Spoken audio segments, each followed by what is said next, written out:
Okay, so here this morning with Martin Hinshelwood. Thanks for taking your time out your schedule, Hinch.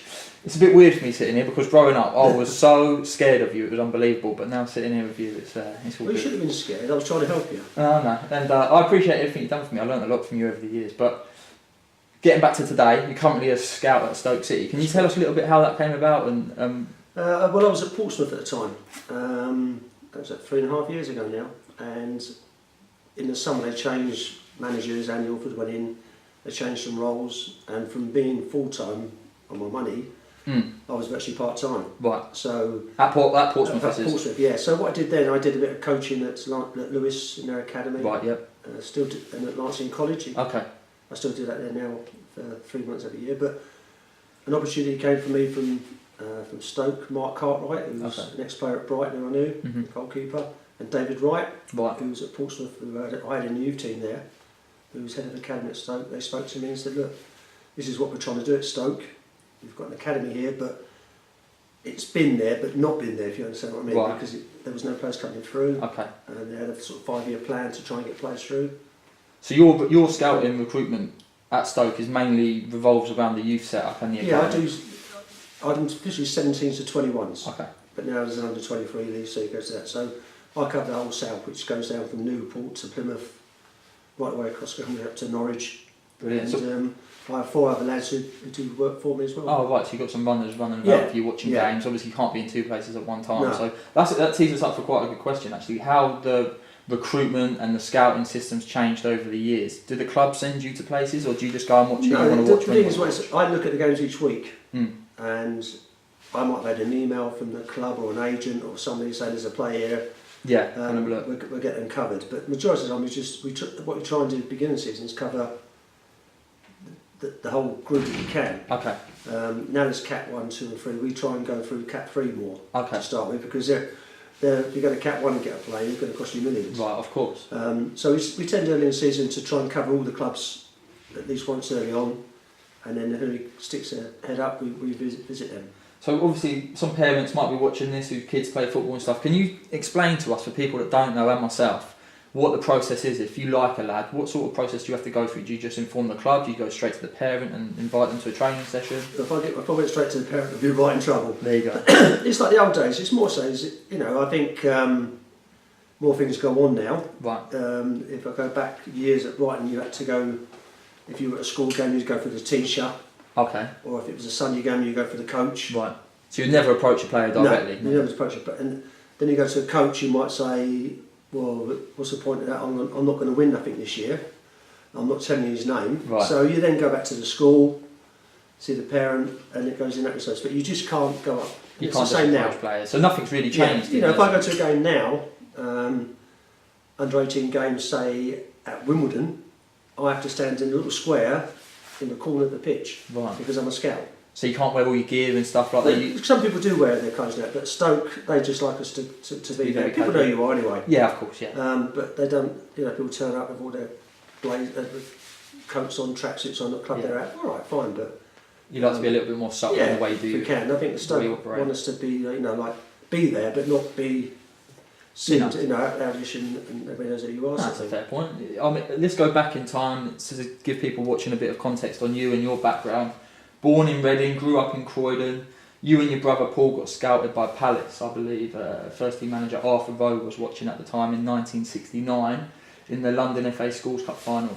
Is that right? That's correct, yeah. That's correct. I've done my research on you. I'm getting there. You were invited to the club on a trial and taken on as apprentices. My question to you is, can you tell everyone and myself what it was like being an apprentice back then in the 60s and 70s?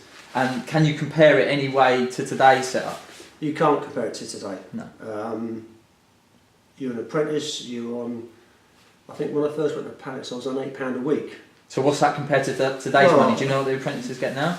Or does it vary? It varies. Yeah. But that was 1969, and that £8 I had to give my mum £2. Right, so that leaves you with £6. I had to give £2 for my expenses travelling. Right, so that leaves you with £4. And I was loaded with £4 at the end of the What week. could that get you? What would you spend your £4 on? Like, you could in those days you could buy quite a lot. Go out for dinner and as I say, I lived at home, so it wasn't. It was just that I was never one that went out and. No, you were dedicated to your craft. So hopefully I was, because it took me a while, because I got released at Fulham when I was under 15. Okay, so there was a period where you didn't know what you were doing. So you think, well, I had to stay at school for another year, and I've got to say I didn't like school at all, but I had to stay at school for another year, because in those days you could leave school in year 10. Okay, right. Under 15, which my brother did. Paul. So that brings me on quite nicely. Who was a better player? Because you both got taken on at the same time. He's younger than me, but he was a centre forward in those days. Okay. And we made our debut together. I think it was up at Blackpool, and then he scored in the second goal. But you know, he was that, I was that. He then ended up going to play full-back and got international recognition under 21s. Yeah. So it's difficult to. He had more different ability. players. More ability to me, if I'm totally honest, was I got it and gave it. Okay. And if there was a tackle to be won, I'd go half like, you know, I was a bit TNT, touch and tackle at times, but I was more the ones that just got it and played it to people, and he had more flair and ability than me. So, going back to that question, do you think youngsters today take it for granted, the environment they're at these pro clubs? Like, obviously growing up through the Albion and stuff, we would be cleaning around the training ground, sweeping the change rooms, doing the first team's boots. I believe all of that's changed, and the players don't do that. Do you think they benefit from that as their player development, or do you think, you know, if a lot of these kids are at these clubs and then they get released, then they have to go to another level of football where they're not going to get treated like that? Is that detrimental to them? I think, going back to the first thing, is when we was apprentices, we had to clean the dressing rooms and the stand on a Monday afternoon. We had to sweep the stand, which sometimes was quite good because we'd find money and bits and pieces. And I was a dumper driver, so I wasn't too much. I just had the rubbish out, which you couldn't do now for health and safety. All that's changed. You know, but it didn't make me a better player by doing that, but it made me more disciplined. As a better person. To do my job. Of course. To do my job. So if I did my job well off the pitch, the coach would know I do it well on the pitch. No, it makes complete sense. Even when you said the boys were at Brighton, it wasn't the thing of you've got to do that. It was just making them disciplined to do little jobs. Yeah. Because if they do it off right, you know, I'm not saying it's going to make them better footballers, but it will help them. No, it's a respect thing, isn't it? Yeah. You should respect your coaches, the people that have been there, done it. But nowadays, I guess they get away. What's the setup like for an apprentice nowadays? Do they get their food? They get everything. Everything's done for them. You know, I can remember when we played Chelsea in the FA Youth Cup with Dean, which was they were expecting about 700 and 4,000 turned up. Unbelievable. But look, things like that. Chelsea came down the day before. They stayed at the Grand Hotel. But this is common practice now. Yeah, but you know, there's clubs now fly everywhere, which is all right, fine.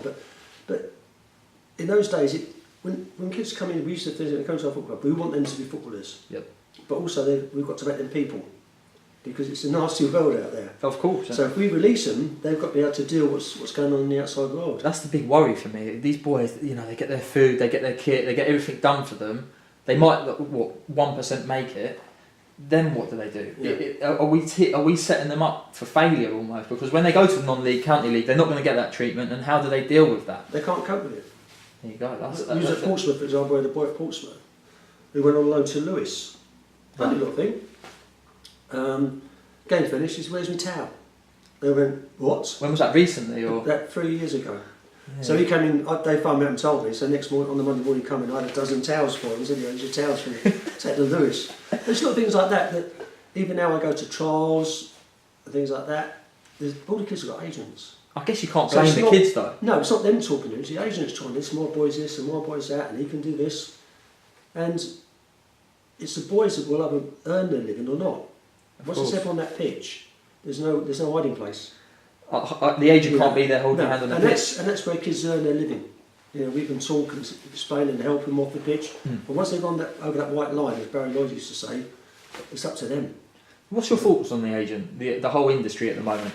Without nitpicking and pointing fingers and stuff, are they too involved nowadays? I think, there's good agents and there's bad agents, as there would be anywhere. Like, and just life, isn't it? There's good people of course, bad. But at the end of the day, it's the boys, whoever it is, the ones that are going to be the ones that are going to earn a living. Yeah, of course. And I just think, Terry Venables said to me when I first backed up playing, this is 1967, 68, become an agent. And there was nobody about there. Look after your brother, look after those swindlers. Right. I went, no, I can't do that. Yeah.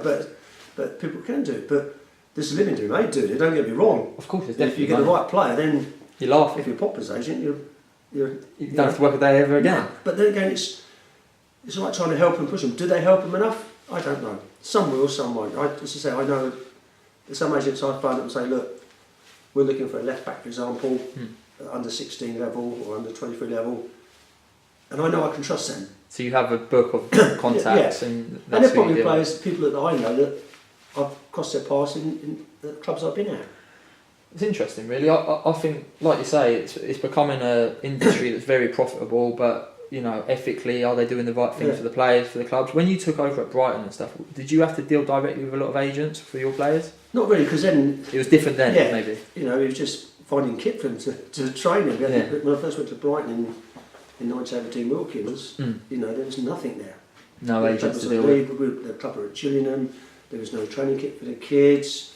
There was nothing. Compared to today, it's just. I can remember going and watch Brighton under 16s play. I think Dean Hammond was playing. Yep. And they were in green shirts, red shorts, and yellow. Looked like an overseas team playing, but that's all they had. Yeah. So it took us a while to get things right, and gradually we did. Of course. I mean, compared to today, we were talking about it just before the camera rolled on. The setup they've got at Lancing was just, you can't really compare it to the situation that you were handed when you came into the club.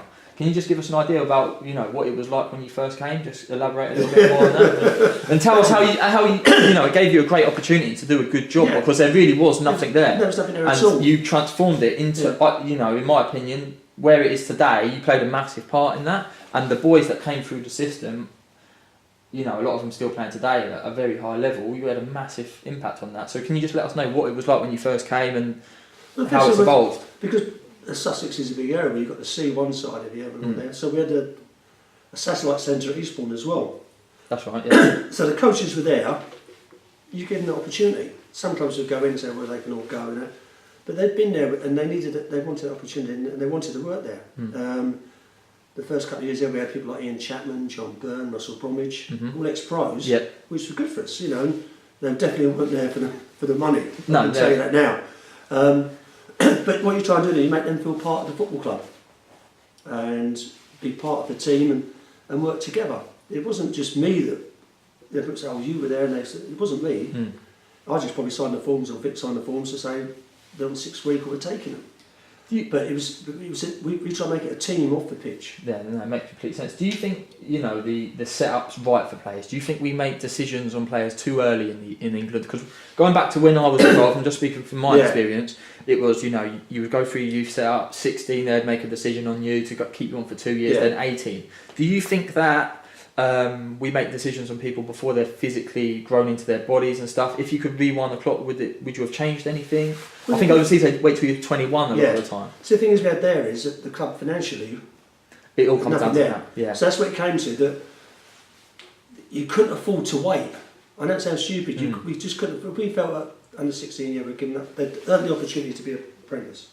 There's not really nice saying somebody under 16 not good enough. No, of course. You did it for the right reasons. Unfortunately, parents don't see it. No, it's a tough job for you. Yeah, that's life. But it doesn't. How you try and do it.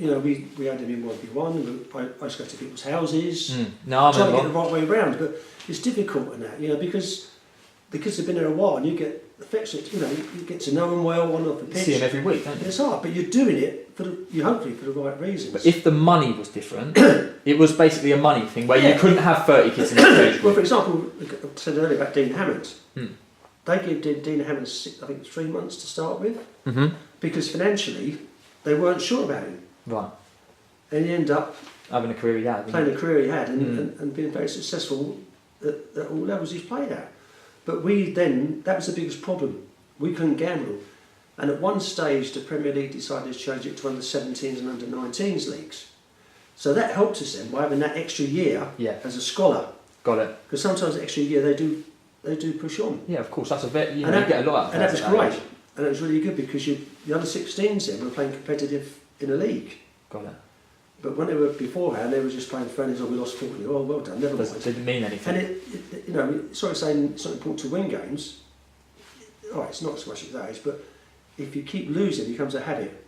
Very true. And also, you say you want them to be competitive and win games and be upset when they lose. You want that transition from youth football to men's football to be seamless. And if you're playing non-competitive football and then you jump into 3 points, it's worth a lot of money and it's people's careers, they might not be ready for that. But the bigger clubs who then, the Chelseas, the Arsenal, kid would go in there, they'd give them 3 years anyway. Yeah.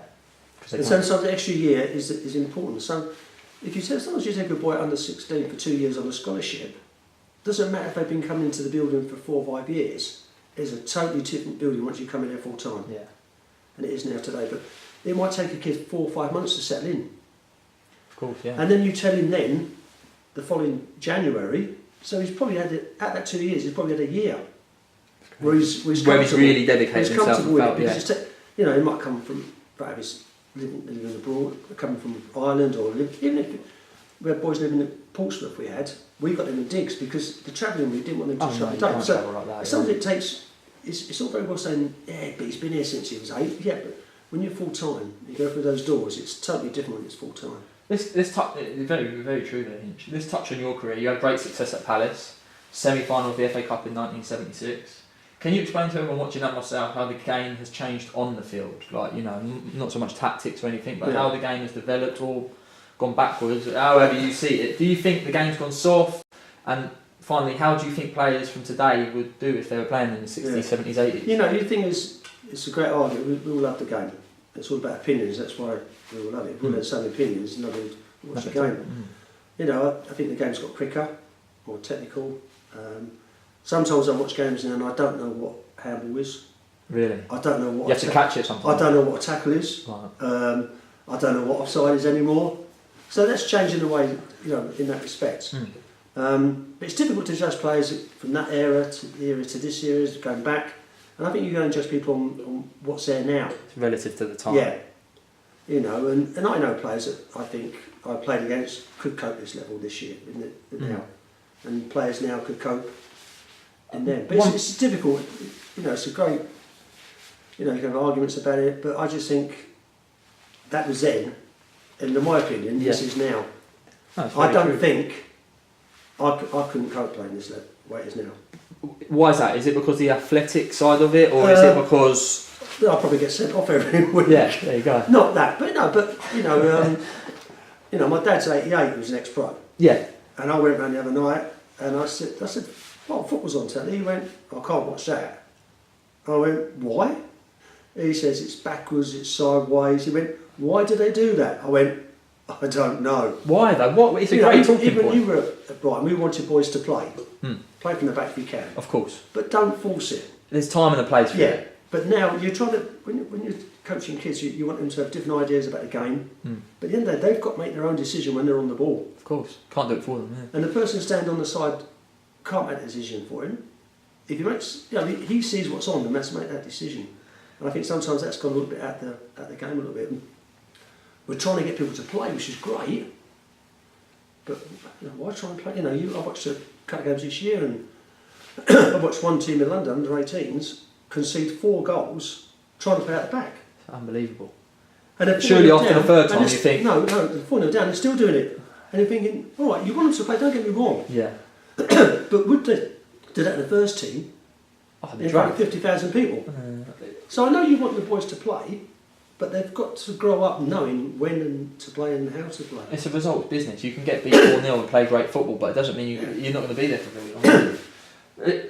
Playing at Palace, 5 year career there, 69 appearances, scoring 4 times. Was there a moment that particularly sticks out for you as a player? I think every time I played. Yeah. You know, it wasn't... Dream come true. I was probably more on the treatment table longer than I was on the football pitch at times in the period I was there. But no, you just enjoy, you know, your debut at Southampton, your first goal you score. You know, it's just, you know, I just love playing. In fact, I go back now and they say, look, when you're 24, you've got to pack up because of your knees. I'd go and do it tomorrow. Because you can't get them years back. You can't get it back. The environment of it, the camaraderie of the team. Yeah, like we're a Division 3 side then, which is now Div 2. We got to that 76 to 75, and it was a team spirit. You didn't play in that game though, did you? No. And that's and a lot of people say the reason they got beat 2-0 against Southampton, who were in the league above, right? Yeah. And a lot of people say that the reason that they lost that game was because you weren't playing. Well, it's quite funny because in those days when you had a cartilage, you was in hospital for 2 weeks. If you're not running now, then there's a problem with you. But then you was on crutches. And I can remember being at Sellers Park after a game and we got beaten. Before I got injured, it wasn't just me because the team, we were top of the league, just got to the semi-final. And a fella come up to me and said, Martin said, she said, when you was in the team, he said, I didn't think you did anything. And I'm standing on crutches going, right. Okay. He said, but since you've been out the side, we've missed you. So you must have been doing something worthwhile and walked off. And I was just standing there going, what the hell's just said? Yeah. But that's what it was, it was, we used to go to golf on a Wednesday, a dozen of us. It wouldn't happen now, would it? We'd meet after we play Saturday, and we'd go, whether it's right or wrong now, we'd go and meet in the pub on a Sunday. Yeah. And we'd be talking about the game before. Of course. Between us and that, having a few beers, but... I don't know if that social side still exists. I don't know if players still do that. I know things are difficult now with tickets, but we used to have a little group when I was at Palace, and midweek we'd go and watch a game. Right. If Bill Waffley was playing or somebody at Chelsea we knew, we would go to a game if it was a game midweek. All right, hands up, we did stop for a beer on the way back, but we'd get a little car up and go and watch a game. Class. So off the field, you've got your mates firstly, and then your teammates secondly. But then we'd go and watch another game. Class. But how many players now, I know it's difficult to get tickets and the limelight and them going to games is difficult, I understand all that, but how many pros now go and watch another game of football? Very, very few. I mean, I guess everything's accessible on the TV or the computer now, but actually going live and watching it, I guess no one does that. The biggest thing now is the under-23 football, no reserve. When you were younger, you learned from your senior players that were in your reserve side, and also players you played against you learned from. Yeah. Now they don't get that because there's nobody who wants to play in the 23s. No, of course. No. Unless, especially on that, people like, when I was at Stoke, Steve Stigwell played in one game. I went the other week to watch Burnley and Heaton, the goalkeeper played, and he was excellent. I bet the youngsters don't take so much away from that. Yeah, he was talking to the players, encouraging them, and that's what I think that's what's missed in the game now. That's a fair point. You touched briefly on your injuries and stuff like that. Can you explain to everyone what sort of injuries you had that unfortunately ended your career as a player, and how you were looked after? Like nowadays, I think the players just get wrapped in cotton wool, and but what was it like back then when you was getting injured? What happened was we played on the Saturday up at Sunday Quarterfinal Cup. In 48 hours, that sums up football to me. We won that back on the train with Malcolm Allison, and that was a good trip home. Laugh, yeah. And on the Tuesday night, we were playing Port Vale at home. And 15 minutes, I just went into a tackle, got up, played on. Then the ball was played into me, I just turned, and next minute I was on the track, and my knees just gave way. First time you've ever had issues with your knees? Yeah. And I'd had a torn cartilage, so they took the cartilage out. So from going from the field, was it going straight to hospital, or was it a longer process? It was probably about 3 days later. So you'd go home that night, but nowadays obviously you'd be carted straight into a private hospital. Yeah, straight away. Then you had to go to London to see a specialist, and they'd do X-rays and.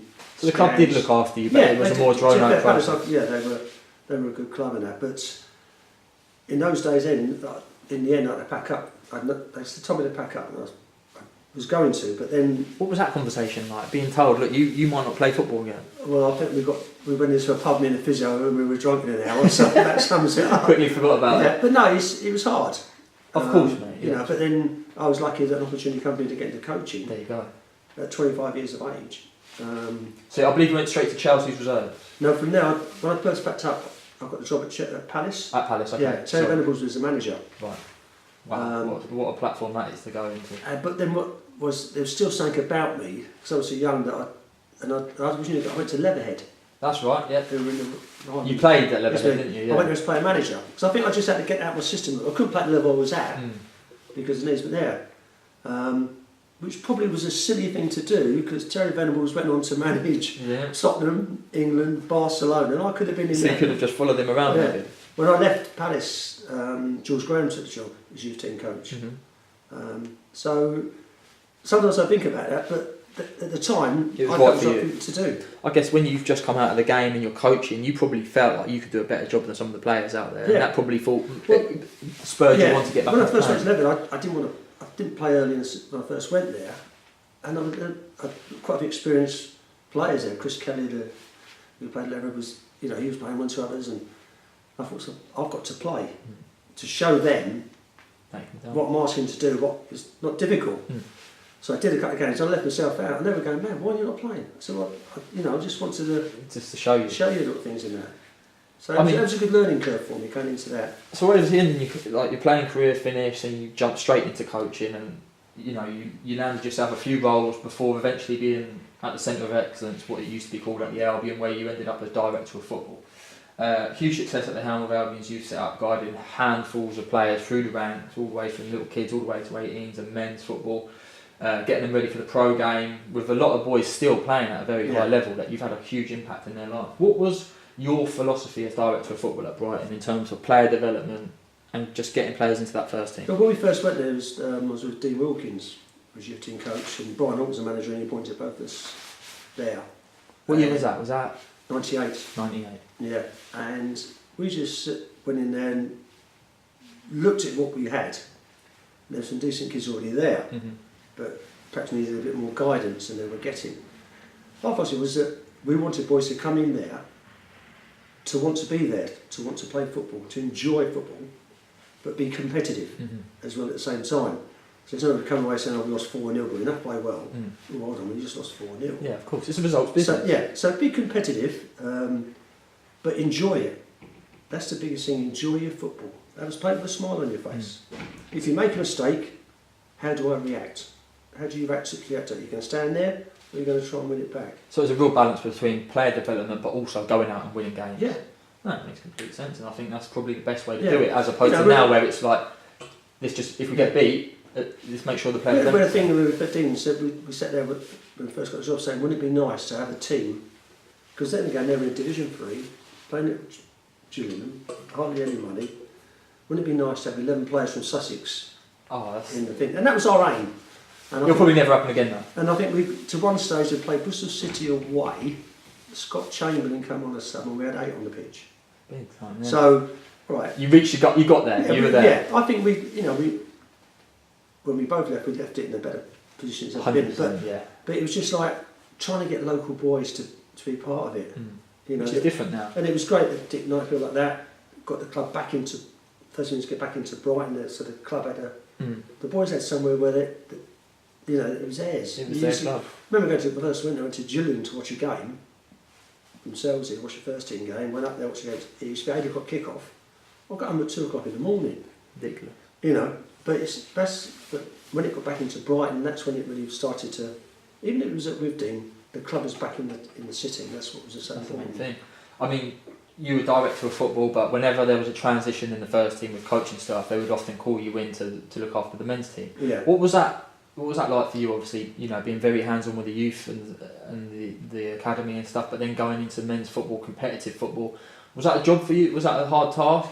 Switching from player development to then purely just winning games. What was that? No, I think you've got the same philosophy a little bit that you want to win games. We wanted them to win games at kids in the youth league level, but it was like it is a different thing. When I first went in, I remember we went to Plymouth and we were struggling a little bit, and I just had down there one game, we won the game, we gave a boys debut. Because sometimes you know players, and you know the job you want him to do. And I looked around when I first got for one game, I went, I need to play him.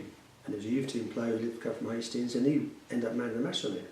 Right, he never went really on after that. Yeah. But that time and that day, he was the one that deserved to be deciding what we needed in the team. Players, because it was a caretaker role, you've got to try and make it enjoyable. And I didn't change from what I was doing. I took a session on a Friday morning. It was what I would do with the youth team. Yeah, you didn't want to rock the boat too much. So it was no different. You can adapt the sessions to better quality players, you like. Of course. But it was a thing where you just try and, you need a result. So we've got to make it enjoyable and try and get a result. We ended up winning the game at Plymouth 3-2. It brings me on to a go. I saw your nephew yesterday, Adam. Nephew, right? Yes. Yeah, Adam, who's obviously flying at work. He's gone in and done incredible things there. I wish him all the best of luck. When you took over as first team manager, I asked him for a question, and he goes, "I'll ask him about Burnley away." So can you just touch on that? I think I'll let you explain. Well, it was the first. What happened was Peter Taylor left, and the club had just got into the Championship. The highest it's been for years. Financially, not enough money there. It was a job you shouldn't take, but when you've been coaching all your life and the opportunity comes, you take it. Of course. And I did, and I would still do the same if it was tomorrow. And we went to Burnley and won first game of the season, won 3-1. And I'd played Adam, game his day as a youth team player. We trained in a week. 1-3-1 then? Yeah, 3-0 up and 1-3-1. After his interview, I said I should pack up now because I ain't going to get any better than this. But it's again how you look at players. It was him and Adam Virgo. I was going to play one of them. I knew both the boys well. and we train, and you get a feeling about them in training. Gut feeling. Yeah, so, as I say, we went with Adam, he won the game, and probably should have kept him in the next couple of games against Coventry and Norwich, but, your experienced players coming back, and you just go what you think is the best side to win that game. How proud are you of Adam? Like, obviously, his job that he's done at Worthing and the journey he's had, he had to end his career, similar to yourself, with injury. Are you happy with his path and his journey? Yeah, his game is... Do you see yourself in Adam sometimes, in the way he manages and your style? Well, he shouts at me, you mean? Yeah, a little bit, but again, everybody's different, Adam was at Brighton under 18, and it's a great job to have assistant. And he said to me, I'm going to leave. And I went, are you sure? Yeah. There could be in the Premiership, you could have a job. He said, I'm not enjoying it. And it's like life, if you're not, no matter what sport you're in or what job you're in, if you're not enjoying it, you need to question yourself. You've got to think, well, if I'm not enjoying it, but make sure that you can financially do it. And I've got to give him utmost respect of what he's done, because I don't think I would have done that at the time. But he did it, he went to Worthing, he went to Hastings to start with, then to Worthing, he's done an unbelievable job. Probably come off better off, really.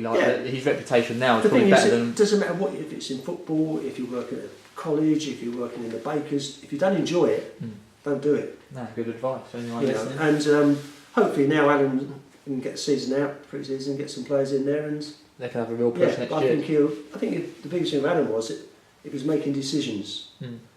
Not just picking up the bibs and the cones and things like that. Which some people earn a fortune doing that. I bet. Which I could get that job. But he wasn't happy doing what he was doing, and felt, I can't do this anymore. No. And much more respect. Well, it's worked out for him. Yeah. Very happy. Yeah.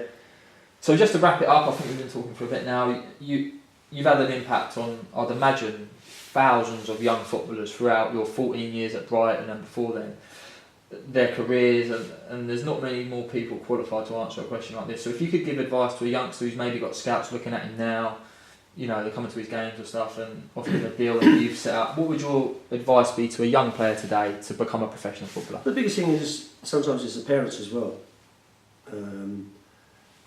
If Chelsea are knocking on the door, or Brentford or Wimbledon, where does the dad want him to go?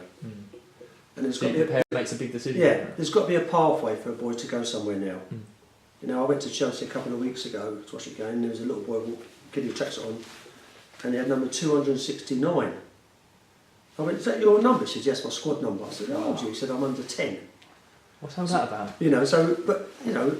But Chelsea will produce footballers, and they'll learn a living out of the game, whether it's in England or somewhere else or lower down there. A lot of them will learn a living, so you can't knock it. It works. Yeah, it works for them, but sometimes it's the parents of what they want their boy to do. They don't want the boy to be associated with Chelsea or Wimbledon. Where will he have a better chance? My always thing was that Brighton used to say to kids, come to us, you get coached well, you learn the game, and if you're good enough, you'll end there. Jake Forsakaski came to us, his stepdad signed at Brighton, he was under 14, under 16, there was a lot of clubs looking at him. Yeah. And he said, I want to play 100 league games by 19. So if I'm good enough, I'll go there. Higher to the level of that. Right. But he felt he needed to play those games. No. If you look at Delph, who was at Leeds, he played 100 games when he was 19. What experience? And then he went to Aston Villa. Yeah. But sometimes it's down to the kids as well. They've got to make their own decision on their pathway and believe in it. Because if they don't believe in it, they've got no chance. No, well said. So any youngsters out there, believe in what you're doing, don't listen to your parents, and you'll be alright. Hinch, thank you so much for taking some time, and wish you all the best in the future. Yeah, thanks a lot. Cheers, mate. Top, mate. Thank you. Cheers.